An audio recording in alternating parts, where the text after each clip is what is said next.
I get the question, is now a good time to buy or sell? To answer that question, it's important to understand where the market is presently. First, the prime interest rate in Canada is at 7.2%, with the potential interest rate hike coming up. If the interest rates do go up, this could negatively impact real estate pricing, since it's making houses less affordable by making it harder for people to qualify for a mortgage. If rates stay the same, people may see this as a sign of stability, and we could have a positive effect on the market, which could lead to a rise in pricing, or at least prices staying level. There is almost zero chance the Bank of Canada is going to lower rates. They've been clear that this option isn't on the table at this time. So right now in my area, we're seeing a large increase in listings coming onto the market. This is creating what we refer to as an oversupply, meaning that there are more people selling than people who are buying. This creates downward pressure on prices. Mixing this with high interest rates and a potentially more interest rate hikes in the future, as well as coming into a traditionally slower market of winter, is leading to lower prices. Here are some key numbers about where the market is and was. We peaked in price in my region based on median sale price in February 2022 at $875,000.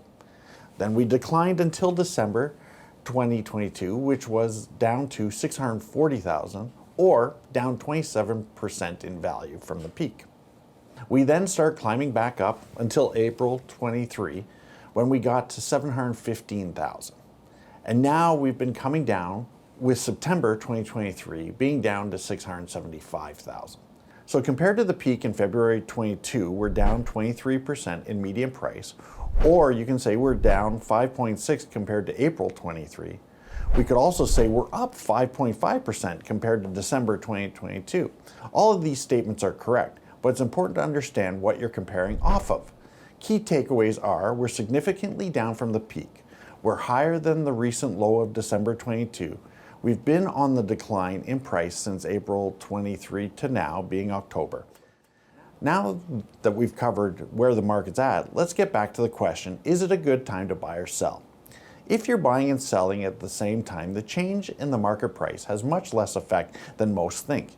If you're selling in the same region as you're buying, then what you're selling is down and what you're buying is also down, making the impact smaller. If you're planning to buy a more expensive home, it's actually the best time to sell and buy. You're actually saving money. Let me explain. If your house is $500,000 in a peak market and the house you're buying is $750,000 in the peak market, you have a $250,000 differential. If the market prices come down 20%, that differential goes down to $200,000. That creates a savings of $50,000. So you can actually put money back in your pocket. Why aren't more people thinking about investing in a down market then? First, human psychology. Most people have troubles doing things that others aren't doing. For most people, when the market is down, they get concerned it will continue to go down versus seeing the opportunity that exists now. People are often afraid to invest when a market is down, even though most successful investors will say, and you've heard it, buy low, sell high. If you believe the market will be better in the future, then this most definitely is the right idea or strategy. Trying to time the market is also one of those ideas that you shouldn't focus on. Timing it perfectly is often just about luck. I personally have gotten lucky once or twice, but I've also missed the perfect timing. The idea of timing can lead people to wait too long or to not act at all, feeling they have missed that market opportunity. Looking at the information you have and making an educated decision on the facts is the better approach. If you know the market is down, you know you can afford it, and you believe the market will be better in the future, then you're going to do better to act than not to act at all. Please keep that in mind. I have watched so many people say, I'll wait a little longer, and then it turns into no action at all, and the opportunity is totally missed. Long-term real estate has proven to move upwards through its history, and I personally believe in long-term value of real estate. That is why I'm investing into real estate based on the opportunities I'm seeing right now. Second issue is if you can't afford a more expensive home with these higher interest rates. This is a tough one.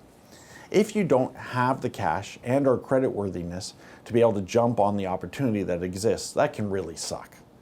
The government has made the threshold very high to qualify, which is a challenge many Canadians are facing. It's frustrating when you can see what you should do, but you can't act on it. I hate that. In the end, if you decide you're going to act or not act, please make sure it's because of your research or the information you've gathered or even your financial position.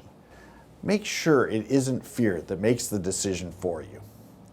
If this is something you want to discuss, get in touch with the Ayranto Real Estate team. We will do a review of your options with you at no obligation. We're here to help with your real estate future.